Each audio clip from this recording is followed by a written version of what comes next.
What is going on, everybody? Welcome back to Apocalypse Movies and the Marvel Rewind, as we are here covering What If Marvel each and every week here on the review show for Apocalypse Movies. My name is Jake, and I am joined by Jacob Bartley as we are covering Episode 8 of What If.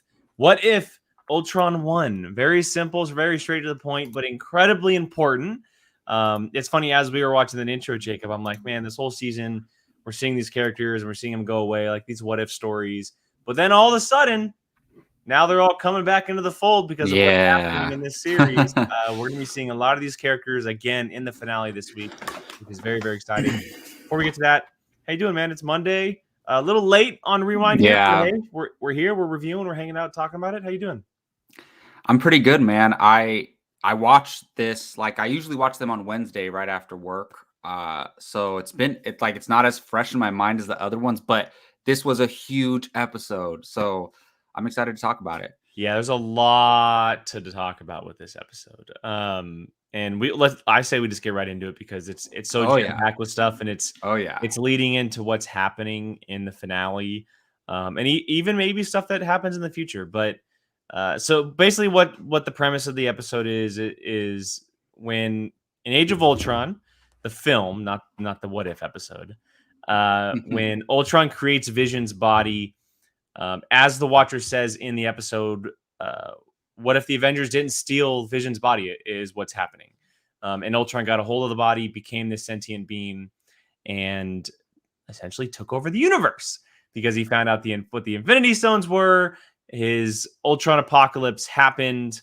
And then towards the end of the episode, we see this incredible revelation that he became known of what the Watcher is, multiverse, all of these different universes that are happening. And now he is the most dangerous thing that the universe has ever seen. Because he has the 6 Infinity Stones with him, which, by the way, we're going to get to that moment with Thanos. Like, wow. Mind blown. But a huge premise here with this character, this story. We also, on the flip side of it, see a really, really cool human story with Widow and Hawkeye together. On the human element, which I thought was a great touch to this episode. But before we get into specifics, Jacob, kind of just your reaction to it, overall instant thought as you sat down and watched this one.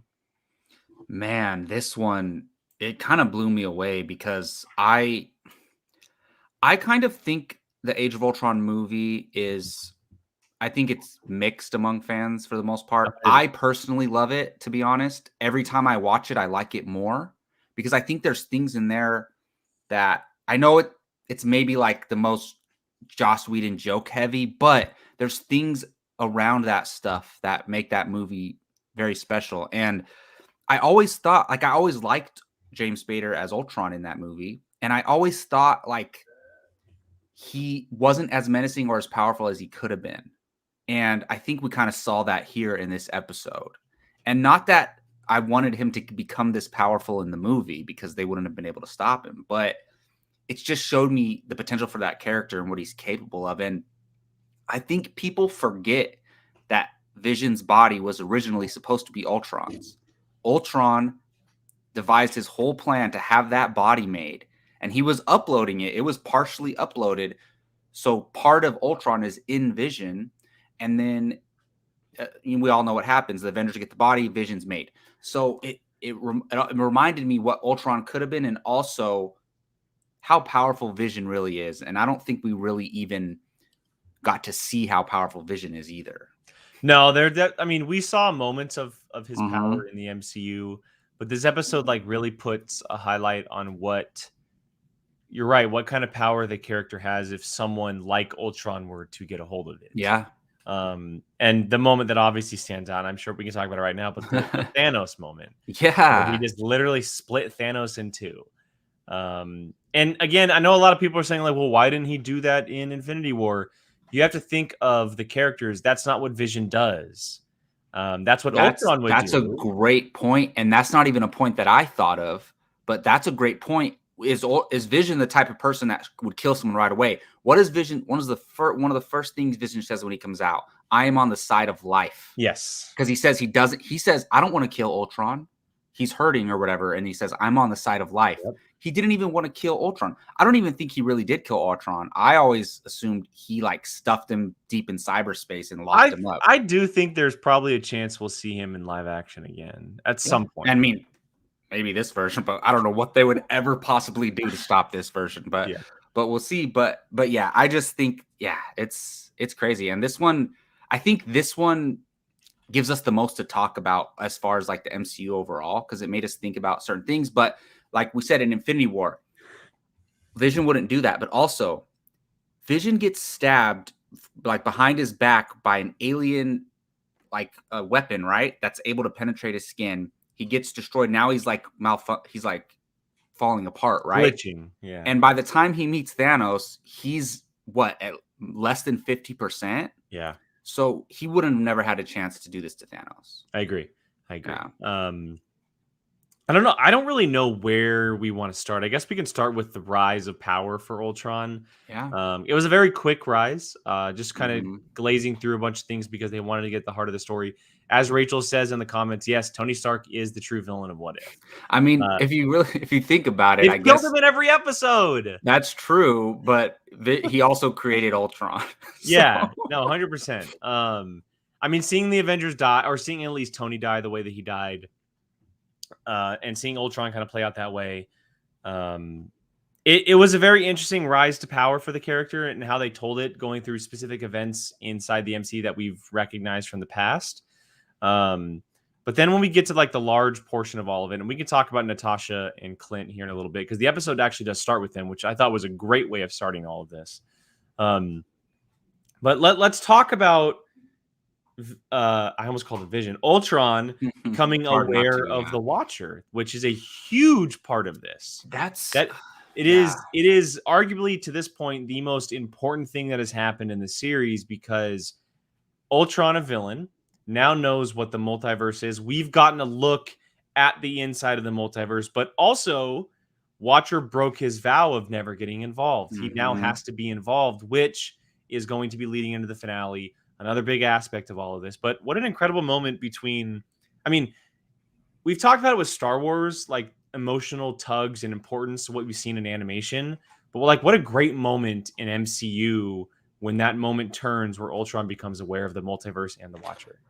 Yeah, that was interesting. So I'm wondering how this works, because throughout this What If series, we've only seen two beings become aware of the Watcher, right? Strange Supreme, who at that time, his whole entire universe was destroyed and there was nothing. And it was just like complete silence. So is it because they're super powerful, or because they eliminated everything else in their universe? There's like no distractions. They could tap into the whatever connects them to the Watcher in the multiverse. I don't know. I think maybe it's both. If I'm not mistaken, in Strange's episode, did he like come into contact with Watcher, or was he saying like, what is that voice? I hear that. He's like, who is that? He's like, I can feel you or something. So it was like almost like a stepping stone. In this one, Ultron literally is face to face with the dude. And then at the end of the episode, the barrier. Yeah. Well, and we also see at the end of the episode that Supreme has also become face to face with Watcher.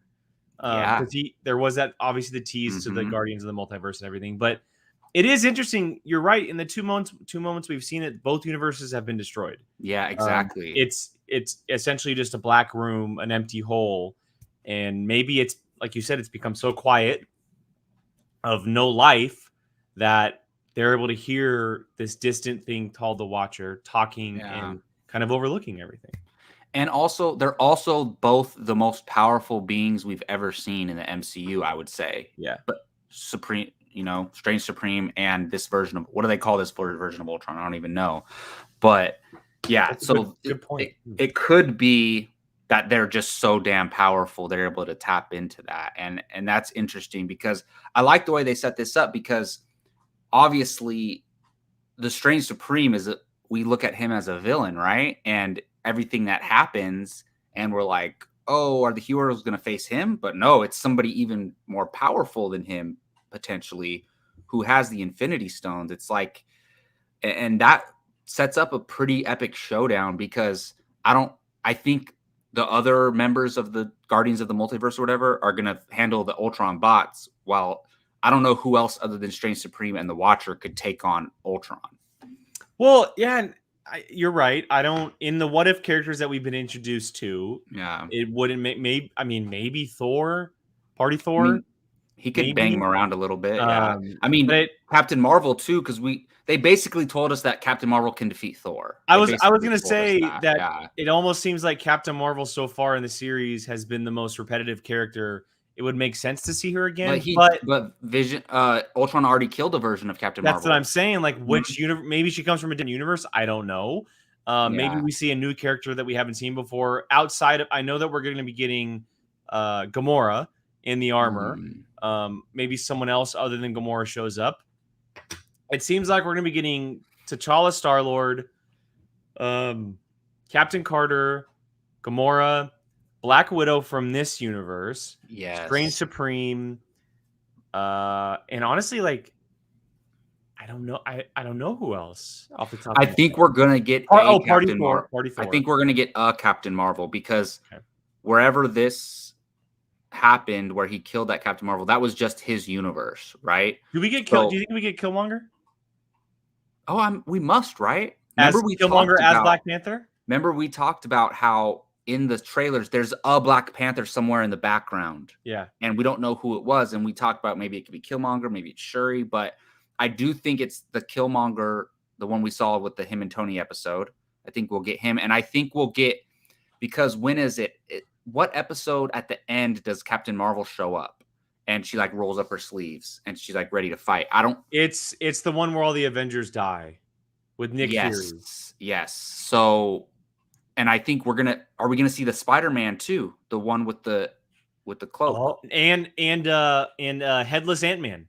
Yeah. So I'm wondering, is this episode going to be an hour long? It has to be, right? Or 45 minutes? Maybe at least like 40, maybe. Yeah. Because so it almost feels like the finale is going to bring all the characters we've met so far back together. So that would be Captain Marvel. That would be the Zombie Hunter Spider-Man, Strange Supreme, Killmonger. I think I said Captain Marvel. Captain Carter is what I meant. Yeah. Black Widow from the Ultron Apocalypse. Party Thor.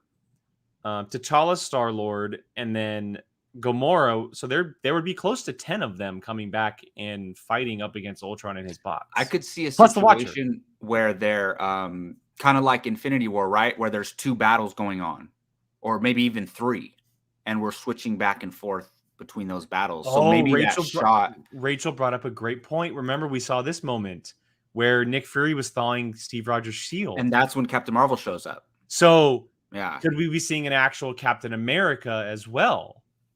That'd be pretty cool. So Captain Carter, Captain America, and Captain Marvel all together? I forgot that happened, actually. I forgot about that.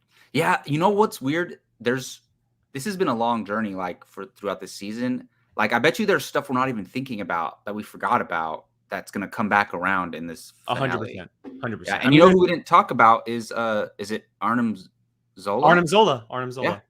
Which was, I think, was a great, perfect callback to with the Winter Soldier, my favorite MCU movie. And it calling back in a very similar fashion, obviously including Black Widow this time, but with Hawkeye.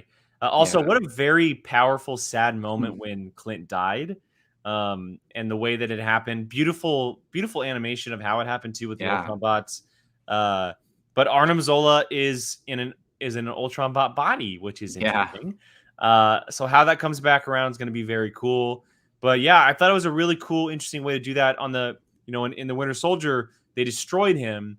This is obviously what Arnim Zola probably had in mind when he put himself in a computer, is to come back at some point inside of some kind of being that has the ability to do what he did in this episode. Very interesting that he's kind of going to be the thing that destroys Ultron if that's what happens.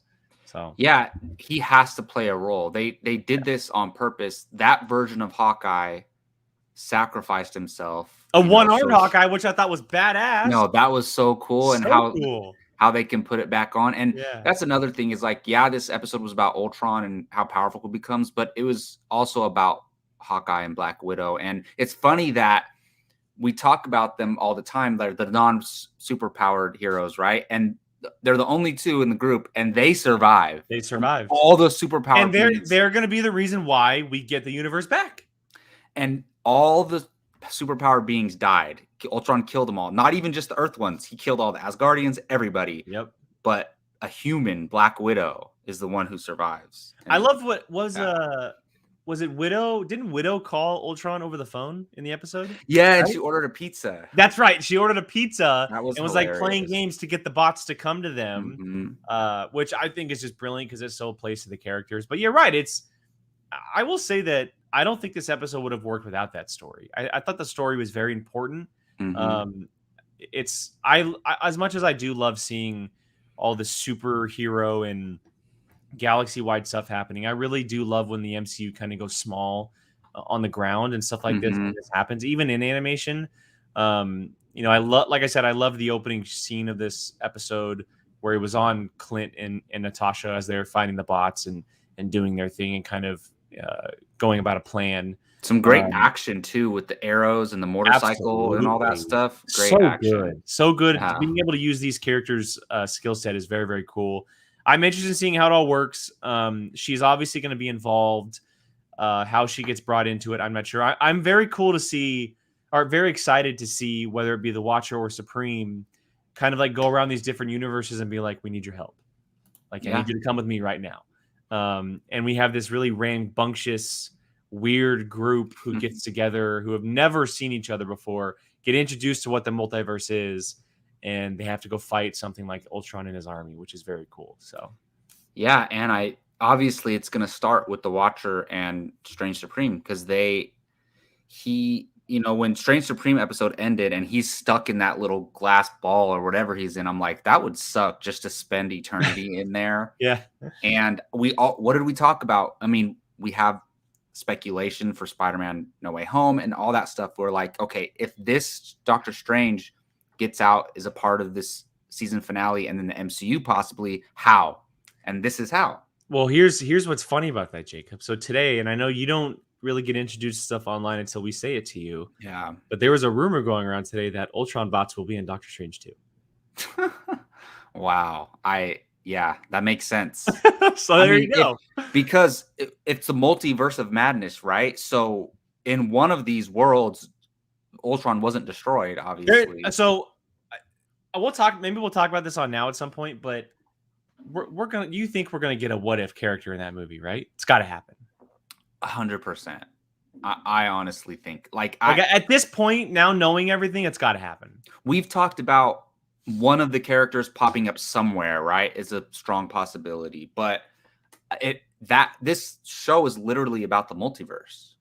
Like, I know they're playing on the what if angle of it, and they used to do comics called What If, but this is basically like Loki kind of introduced us to the multiverse, softened us up to it, and this is just full blown multiverse. And then that movie's called The Multiverse of Madness. So this has got to be connected somehow. It is, and while I usually don't love hero character literally fighting an evil version of themselves, I normally don't like that. But if it's this Strange Supreme, I don't mind it at all because he's such an interesting character. Yeah, so it's going to be interesting because I know that when the No Way Home trailer came out, we were theorizing of obviously whether or not that was the real Doctor Strange or not. If Strange Supreme kind of like rights his wrongs and fights for the multiverse, the idea of that being the evil Doctor Strange in No Way Home kind of is thrown out the window. Because he could become a good guy after all the bad he's done. Well, I don't know. He could still help save the day and then somehow maybe sneak into the main timeline and maybe imprison the other Doctor Strange somewhere else and pose as him. Because what does he want more than anything is Rachel McAdams' character, Christine. Yeah. And she's still alive in our world. Rachel McAdams is returning in the movie. So that could be interesting. It's very possible. Very possible.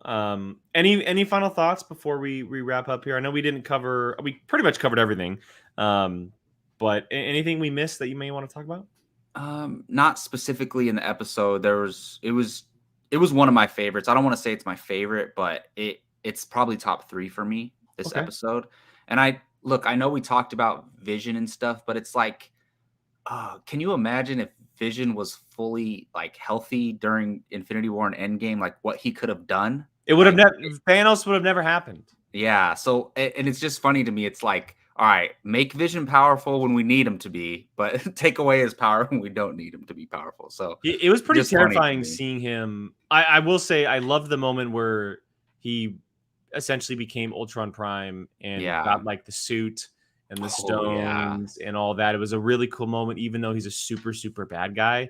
It was very cool to see because just like in Age of Ultron, it was that like, okay, like what if scenario where I would have loved to have seen if Ultron had become part of that body. Even though it is animation, it was still a very cool scene to see him capitalize on the ultimate plan that he had.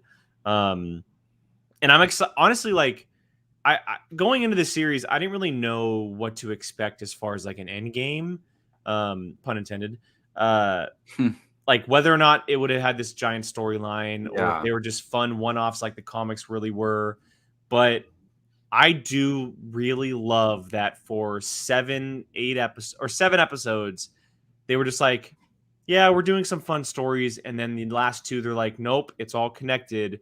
We're bringing everybody back, and we're going to have an Avengers-style team-up for the final episode for this one giant story. I really, really do love that. And you know what is unfortunate about this is people aren't catching on. Casual fans, I heard the numbers aren't doing as well as like Loki and WandaVision did. Casual fans think this is just a little throwaway animated show. It is not. Like my brother's kind of a casual fan, a little bit more than a casual fan. I told him, you have to watch this. I told him, it's like, if you're an MCU fan, you 100% have to watch this. And all I can say is tell your friends out there that to check this out because it's going to be important in the MCU going forward. Well, and they've talked about doing at least a second season as well. Yeah. It's not going to go away.